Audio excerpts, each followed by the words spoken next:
at any point, have you ever thought of leaving PropNex and starting your own thing? When I was real estate is a place where people feel that a lot of cutthroat one. I cancelled this customer 3 times just to meet one new agent. And the customer eventually called us and said, Kelvin, no need to come anymore. Let's talk about some real life situations right now. The world looks like it's going upside down soon. So Kelvin, what should we do?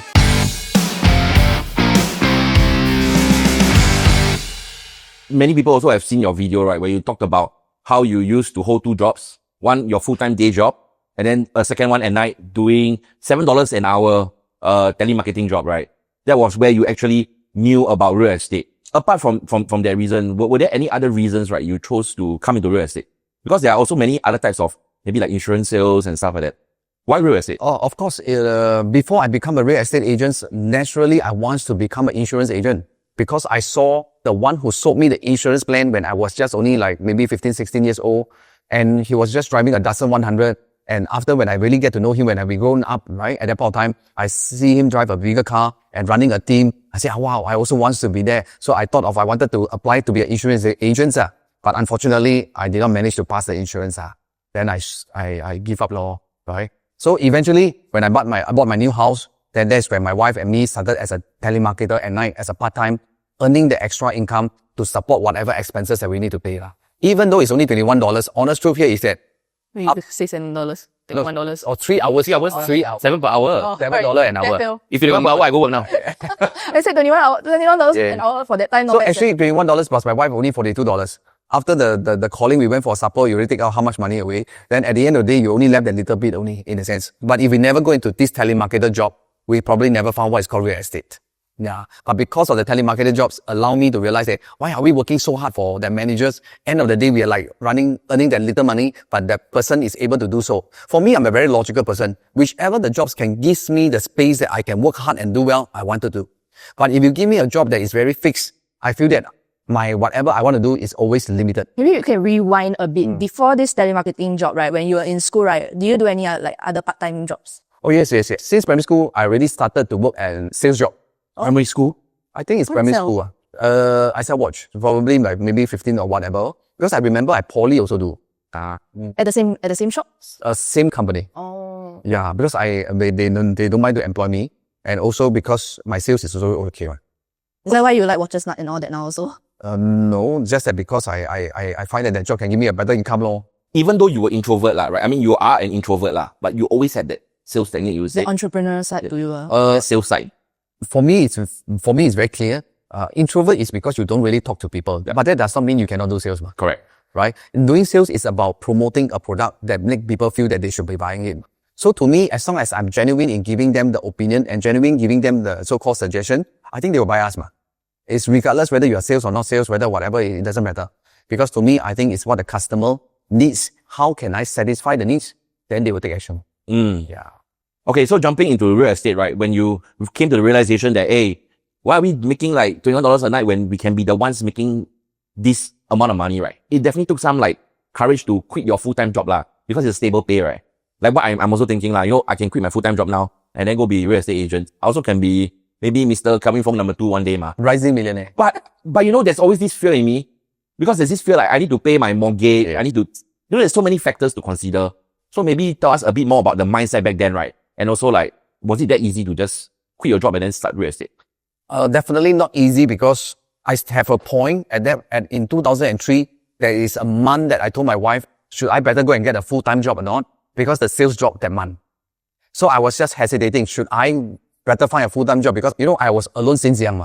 I don't have the luxuries of coming from a rich family. I always worry that there is not enough. You know what drives me to have this fear of not enough? It's really my grandma who went to an old folks home. I'm someone who really save money. But end day, I have to take out all my savings to help them to take care of my dad's mom in the old folks home. That was the time that I find that I worry that I don't have enough. So every time I will make sure that I must have money. I must make sure I save enough. And at that point of time, I also make it into my mind. At that point of time, since young, I'm very clear. I cannot afford to be not enough. And I want to make sure that next time my children won't have this kind of feeling. What was it about that moment that made you feel like I cannot be in this situation? Because your bank is empty. the insecure feeling, the feeling of not enough. And that's the reason why a lot of people today, if you, like, just like you ask me that question, if I really keep my job, am I able to support or not? Am I really able to bring money back home or not? All these things will be in our mind, right? Whether we dare to move forward or not. Right. So why eventually a lot of people know that our job is something that you can earn more. But why people are still not willing to step in? Because of fear. But is it normal to have fear? Everybody have fear, right? But of course, like me, I was also telling my wife that at that point of time, I want to find a full-time. But luckily we make a decision, endure through, we pump up ourselves, pump up our marketing costs. Eventually the business start to roll again. And that's where we put everything aside. I mean, everybody will sure will reach a point of having this little fear in us.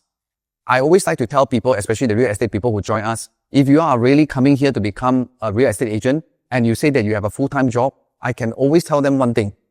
Please don't take real estate as a part-time. You will never get out of your full-time job because you always have a backup to plan. When you don't have backup, there's only one way you need to make it happen. Once you have backup, you always find the easy way out, which is comfort. So end of the day here, will you get out of this rat race? So to me, it's very simple. Sometimes in life, it's always must go into the situation that you're forced, no choice. Right? In my life, do I have different point of time, have that kind of feeling? Yes. I still remember I was in regular. I have one time, all my money is gone because of shares market as well. Even all my save as you earn, all my money is gone, that kind of feeling. Wow. Life is like, when you are down, everything come and look for you for money. The car will have problem lah. That one got problem lah. Everywhere is looking for you for money just to wipe you off. But in your career, right, when you started, like maybe you mentioned just now also about in 2003, you asked your wife, should I go and look for a full-time job? Were these like moments of you almost giving up? It's not about giving up. It's just that fear set in. Maybe I should go and do a full-time job first, then subsequently stabilize first, then I can become an official. Maybe at that point of time it's like that. Yeah. But we just stand firm, endure through, and we make it happen. But then when do you think, right, in your career, right, you suddenly went from I'm not so sure if I'm going to make it, right, to suddenly it clicked and the Kelvin Fong is here? During the 2003, it's still not very stable yet. But our focus at that point of time, me and my wife, is very clear. Both of us want to work hard. Both of us want to earn enough so that our future is taken care of. With this kind of mindset in place, we only do one thing. Focus on the task that we want to do is to make it happen. That's why I always like to share with husband and wife in my team, right? Sometimes husband and wife got ego or not. Heavily. To me, I always tell them, how can you work together as a team so that both of you are in the same alignment to achieve the goals that you want in the real estate? But sometimes I also can see that real estate couple can be quarreling because, hey, how come I not like that? How come I never get what you get? What? So many of this kind of thing can happen. But to me, I always like to share with them here is that I share with them, me and my wife is very simple. We put every emotion aside. We focus on what we want. And most of them will listen to me. Generally, after that, both of them are in a very good relationship and the sales will just run because we are really working as a team to achieve the goals. So you're not only sales mentor, you're also marriage counselor now. No, I mean, because for us, me and my wife, is because we have gone through so much. We have, how we have become successful in our own strike is because alignment is very important. If you are not aligned with the same common goal, how can we do better together as a team? Same thing running a company, same thing running a team. If today we are not aligned, how do we able to achieve so much in the career? Cannot. That's why running my team is also the same. How can we really trust one another, work together, achieve the goals together? Do you ever feel like giving up at the start or at any point? If you ask me about real estate, I think in 2009, I almost wanted to give up in team building. Even in not say 2009, I probably in 2004 or 5, I almost want to, yes. Your career. Why I want to give up? I asked my wife this question. Should I continue to run a team? Should I continue to build a team? At that point, how big was your team? I think it was not big yet. It was still very small. And it's okay not to build. But why I decided to have this kind of, why I have this kind of mindset at that point of time is because why? I canceled this customer 3 times just to meet one new agent. And the customer eventually called us, say, Kelvin, no need to come anymore. Then I started to ask my wife, why are we doing this? And end day I came for the meeting to the new agent, the guy never come. Oh. Then I say, why are we wasting time? How much this person can give it to me? I lost a $7,000 customer for no reasons. And I asked my wife, should I stop? Because at that point in time, we are not, as so-called, we have enough yet. I think earning the so-called in money is still important to us. I think decision making is very important. Luckily, we make the decision, say, no, I think let's continue, accept it, and move forward. I find that along the journey, there is always obstacles. But this obstacle is also to test you whether you want to overcome it. Just like I mentioned just now, in 2009, I also faced a cross junction. I decided to I even sent an email on 1st of January. I remember very clearly one. Long email to Ismail, say that, why should I build a team? When I build my team big, eventually I earn lesser than many people. But he says one thing, Kelvin, because you are willing to give, that's why your team has grown so big. Can you imagine you never give where your team has grown so big? There's 2 times which I shared with you just now. The first one in 04, 09. These 2 incidents has forced me decided to move forward. And that is where my team started to continue to grow big.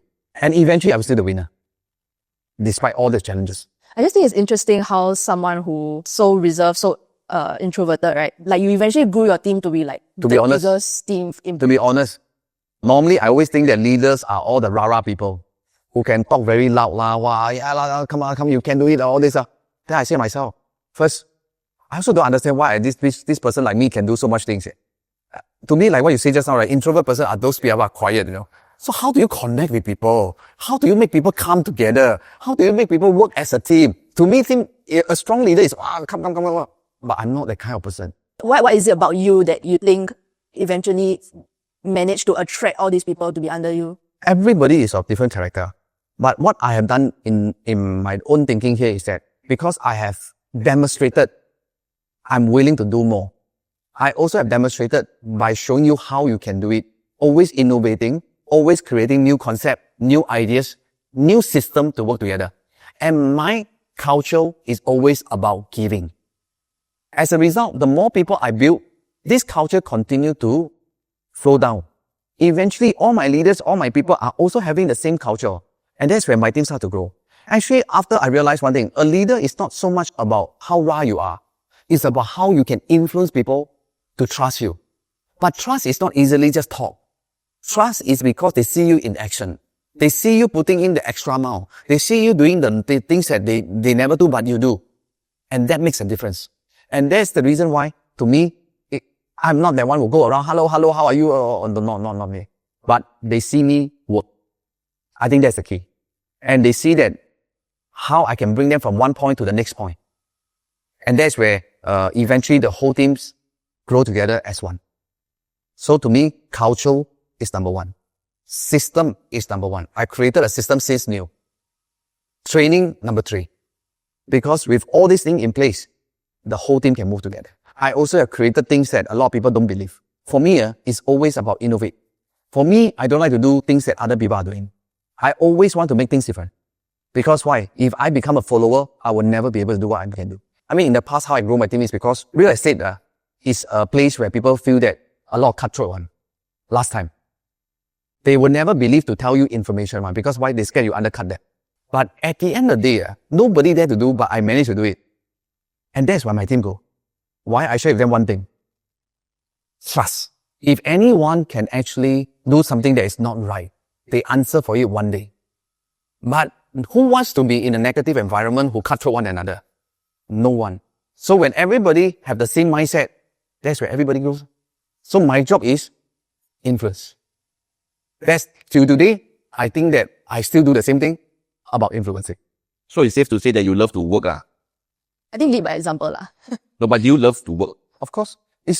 You not love to work, but you also must have the passion to do so. True. I mean, we can see that you have the passion to do a lot of things. Like your mind is always constantly moving, right? Thinking about how we're going to help our agents do this. So many things. I mean, we work with you for a couple of years. We know all that. But do you truly love to work or not? Of course. If I not truly love to work, I resign level. Yeah. Because if I were you, I will probably... I will go for my holidays and go around already. Why should I work so hard? Like when your team grew so big that time, right? At any point, have you ever thought of leaving PropNex and starting your own thing? When I was 39 years old. At that point of time, I already achieved most of the things that I can do. My always number 1 is already there. Company overall number 1 also done already. Producer number 1 also done already. To me, I always feel that what is next for me? I don't want to do the same thing over and over again for the next couple of years. Do sales, do recruitment, go to the void deck, go talk to agent, recruit people. To me, it's like no drive. I don't have challenge already, So you don't feel that you can do more things. So you feel like, I also sometimes see, some people can have ABC company, they want EFG company, DFG, all under them. Seems like quite good, leh. You want that kind of experience, right? And also, because once you have this so-called thoughts, actually a lot of people look for me. Ask me, give me money to set up real estate company, then give me money to go to another company to run their whole organization. Also got people ask me whether you are interested to run a so-called media company or whatever it is to hire a singer. And then this singer, you try to make the person popular. Eventually your company will do better. Also have such things happening. I also don't know why. This goes on 9 months. My whole brain is so stressful. Because why? Why I did not make a decision is also because of fear. Fear about, wow, we start everything again. Whether can or not. Whether easy or not. You work so hard, you don't have any more time with your family. Also right or not. So there's a lot of fear inside me. But luckily, because I went for my courses, then I start to realize what I really want. And that really changed me. Because I envy people, they can have groups of company. Actually, real estate agent a lot. Last time I think of become a small developer, buy a land, redevelop, so many of all these kind of things. But why? It's because you want to do things differently. But it's because you do not know what you really want really. That's where you are lost. And I realized one thing. I'm so happy that I've gone through all this stage. Because all these things I've gone through, I can easily talk to anybody out there because everyone will reach this stage called stagnant stage. Everyone from here will reach here, but you will reach a point called stagnant. So the question is, what do I really want? What do I really want? What do I really want? Oh, I tell you, this one is miserable. I can tell you, even my guys can realize that I'm a bit lost. My guys don't feel my drive. And I make my guys do many different things. Everybody get lost. So can you imagine? I realized one thing. When a leader is lost, the bottom people are all lost. And that is very true. But after I wake up, everybody wake up. Because I make everybody align. So that's why to me, I learned throughout the years, once you're very focused, once you're very clear your direction, you just drive towards the direction. Result will be there. What drives me to continue to work today still is not because of the money. It's because I find that there's a purpose for me. At different level of a person will find different things. Everybody at a younger stage will always want to earn more money. Yep. But after you earn, then what is next? So if you cannot find this next, you will struggle and be unhappy. After you find out the answer, your next movement will start to move forward. That's why when I find my answer, today I grow bigger. I become better. I'm taking up more ownership, taking up more responsibility. But if you ask me, do I really enjoy? Yes. Why? Because I know my purpose is how I can make people like me. Not necessarily be 100%, but if I can inspire people who doesn't believe in themselves to be able to do more than what they can today, I've done my part. Today, I've seen a lot of my guys from not able to do so many things, today they have done it. I saw many of the guys who doesn't have their property, today they have gotten it. They see me, they also want to be like me. That is what we want. End of the day, I just want to be able to inspire people to believe one day they can be there. Whether can or not, nobody knows. But at least I give them hope. Most important, I feel that is they must have the drive. Yeah. My job is to drive them. But whether they want or not, I leave it to them. Yeah. But I'm very sure of what I've gone through in my career, in my life. I think I'm able to make people believe. And I truly believe that people like us, introvert, cannot speak well, don't have good education. Education is just a university, no big deal, right? But at least... His daughter. Huh? Your daughter going uni soon, right? Yeah. My daughter is different level. Yeah. First, their result is way better than me. So, I cannot compete with them. Yeah. But I think it's different, right? But of course, most important, end of the day here is what I've gone through can make people believe on. So I feel that I want to do a lot more because many people trusted me. I just want to do my best to help everybody to achieve what they want. Be it small or big, everybody got different time frame. But at least they see themselves become better. That's our job. My number one rule is integrity. I cannot. Anything that is not integrity, I cannot. Anything that is, I do think must be fair to everybody. Anything that is not fair and don't have the integrity, I cannot accept. So, Kelvin, with all your 22 years worth of experiences, right? Do you put all these essence into a recent book that you launched? Oh, definitely. The book that I launched, definitely, I put up all my learning lesson in terms of how to build assets, how to grow, and what sorts of fears that most people has, how to overcome the fears of taking the first step. most of the time people did not move forward is because they have fear. So in this book, I spend a lot of time and effort is to educate them why they should move forward and how they can eliminate the fear away. Because do I have fear? I have. Do I have, when I start buying, do I have concern? Have. But how do I overcome it? Because the moment, even how good your strategy is, if you have fear, you will never move forward. So you want to tell our audience, like, what is this book called? In case they have too much fear and they need to overcome it. So definitely for those people who really wants to understand how you can actually systematically build your assets without that kind of fear in you, read this book, Property Wealth System Volume 2, Elevate Your Assets, Elevate Your Wealth. For any of you who want to find out more about this book, right, that Kelvin did not personally write, I confirm, because the English inside the book quite okay. Hey, you are wrong, man.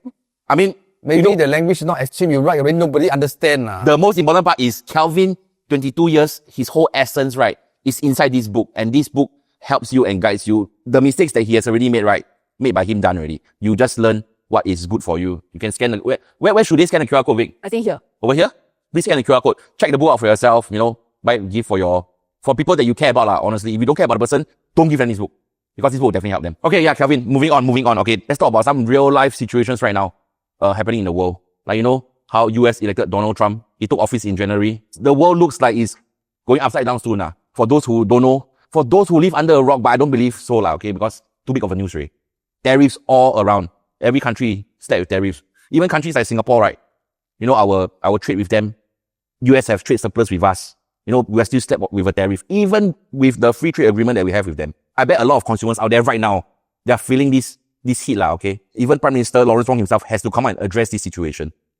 So, Kelvin, what should we do? Join me in the upcoming seminar.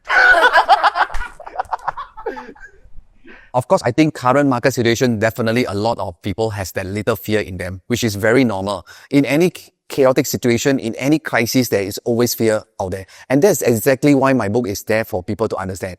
Is there a so-called an opportunity during crisis? How do we look at some of the indicators that can benefit us? I think that's important. If you look at it, I want to ask you, do you think that COVID is more serious than now? In your opinion? COVID seems to be more serious. You cannot go out to work. The whole ecosystem is down. You cannot fly. Businesses cannot be carried out so easily. Compared to now, which one is more worse? Currently, at the current situation today, COVID is worse. Exactly, yeah. Okay. So if you ask me, right, COVID is already worse and we can still weather through. And in fact, a lot of people expected the market to drop, but did it really drop? Nowhere. And it continued to go upwards. What does it mean? But those people who choose to take action during that point of time, do they actually benefit more in today's market? That is the answer. At the same time, I also want to tell you also, if today don't have all these crises, don't have anything happen, will you be more ready to buy a property? I think prices will be even crazier. Even the prices is not crazy, will you still buy? Probably. You will, right? Yeah. Because why? To you, it's peace, ma? Yeah. Correct. But how do you know in 6 months, 1 year down the road, 2 years down the road, won't have anything happen? You are right. We cannot wait for things. We cannot buy a property thinking that, 1 year, 2 years, 3 years down the road, what will things happen? You never know. We cannot buy a property because we already know what is a crisis. Cannot, ma. So we buy property based on what? Never about speculation. Buy with the matter of fact that you can have the capacity to hold on to it. Regardless, any crisis come, you still can hold on. But if there is a crisis and you feel that you cannot, then that's called speculation. That's the reason why I feel that this window provide an opportunity for those people who understand how it works. Don't waste a crisis. It only comes not often. But if you don't understand it and you just brush it away, end of the day, who lose most? Okay, so no matter how bad the crisis is, there is always an opportunity. No, I say so one. Do you know who is Warren Buffett? Yes. He says very simple, ma. Buy when people has what? Fear. So to me, it's very simple. But it's not because I say so, not Warren Buffett say so. It's because why? It's proven based on statistics. I'm a very logical person. I only look at factual and information. Which is a better time? That's why must learn. That's the reason why we buy property can never be about what? Speculation. That's the reason why I spend so much time to really write about that fear in the book, is because I want people to understand. So that when you understand, you know exactly why people are buying and continue to move forward without even thinking what crisis will come. Because we cannot buy a property, do not know, we cannot, suddenly crisis come out, then what happened? You suddenly have to sell at a lower price or whatever, you lost your money, then that is the wrong way of buying properties. Okay, just one more question on this whole tariff situation. what do you think in general, how would this impact Singapore real estate? Or do you think that there will be very minimal impacts? Honestly. If you ask me, honestly speaking, I don't see a very big impact because most of our Singaporean or most people who buy property today are with the capacity to hold on to it. First, because of our TDS, our total debt servicing ratio, which means that a person must have certain income before they can actually own. So that already solved most of the problem. That's the reason why COVID, until today, no one actually really sell at a very big loss or whatever. The market crash, nothing of such. Even the last drop is only like 1%. So how much will it impact? No. But subsequently, the up is even more than the down. So to me, I find that so-called all this tariff here can only do one thing. I'm not so sure, are you aware? If the tariff increases in US, when the cost increase, will people spend money? No. People will say, hey, last time I buy $1, now I pay $2. I don't want to buy China product, or I don't want to do this. What will happen next? Demand will come down. Will the economy be better? No. So when the economy is not going to do well, unemployment rate will go up. So what will happen? If recession comes in, then how? Then what will happen to the interest rate next? So in order to spur the economy to go up, the only way to do so is what? Reduce the interest rate. So when interest rate reduce, what happens? Spending go up. Economy will start to run. Exactly in Singapore, during COVID, interest rate fall to almost flat zero. That is where the market start to pick up. So, when is the right opportunity? That's why must understand. Don't waste a crisis. Don't ever waste a crisis. Okay, nice. Thank you so much for your clarity. Okay, Vic, maybe let's move towards easing out and closing out this. You've written a book, your career is where it's at. What is next for Kelvin Fong? For me, definitely, I want to bring the company to the next level through technology. Because moving forward is all about AI. Moving forward is all about how to ease flow of people who works can use technology to help them to become efficient and effective. How can I create an ecosystem for the consumer and agents to work hand in hand together? And that's something that I want to do so. And our biggest objective is very simple. How to make our consumer be so-called effective and efficient in terms of helping them to grow in terms of their so-called assets. How can they systematically build in the right way? Through technologies. For those people, thank you so much for watching this particular video. I just want to say one thing, why I'm so happy to be part of this video production with them. That's one thing that I want to achieve is really, I want to, hopefully through all these videos that we have done, is to inspire people out there who doesn't believe that they can do so much. You actually can do it. You heard it from the man himself. This is Vic. This is Daryl. This is the next thing. And we'll see you in our next episode.